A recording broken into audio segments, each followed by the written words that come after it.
লুফে নিতে পারিনি তা সেটা ঠিক না, আমরা লুফে নিই তা না, লুফে নিচ্ছি কিন্তু এখন আমাদের পুরোপুরি সিদ্ধান্তটা আসে নাই। পুরোপুরি সিদ্ধান্ত না আসা পর্যন্ত আপনাদেরকে আমরা অ্যাকুরেট তো আমরা কিছু বলতে পারতেছি না। এজেন্টের হিসাবটা কি না, আমরা যে কোনো সিদ্ধান্ত তো একটা ইসি মেম্বারদের সবাইকে নিয়েই নিতে হবে। সেখানে সেটা আমরা ওয়েট করি, আমাদের প্রেসিডেন্ট তো আমাদের সঙ্গে কন্ট্যাক্ট কথা বলেই তো একটা সিদ্ধান্তে আসবে, তখন আপনাদেরকে পুরোপুরি সিদ্ধান্ত দেওয়া যাবে এবং এটা আমরা মনে করছি খুব শর্ট টাইমে আপনাদেরকে দিতে পারবো। এই সপ্তাহের মধ্যে হয়তো এটা মিটিং তো ইসি মেম্বারের মিটিং তো থাকবে, তো ইসি মেম্বারের মিটিংটা শেষ না হওয়া পর্যন্ত তো এই সপ্তাহ বলা একদম অ্যাকুরেট হবে না। ফিফার আপগ্রেড তো এখন আমাদের কাছে নাই, আমরা জানাবার পর তারপর আবার ফিফা আমাদেরকে এই করবে।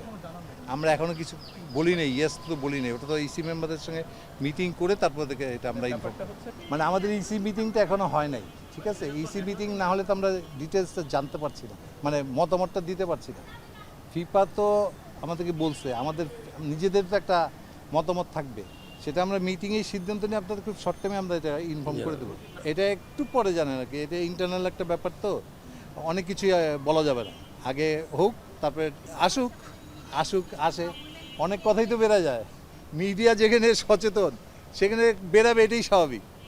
কিন্তু আমাদের একদম মানে অনেক কিছু মিলায় এটা সিদ্ধান্ত হবে তো, যার জন্য এটা আপনাদের ডিটেলস এই মুহূর্তে বলতে পারছি না। আগে হয়ে যাক, তারপর আপনার বেতন আটকা, সেটা সত্য হইতে পারে, মিথ্যা হইতে পারে। ফিনান্স কমিটির ডিটেলস আপনাদেরকে ব্রিফিং দিয়ে দেবে, তবে এটা নিয়েও আলোচনা খুব তাড়াতাড়ি শেষ হবে।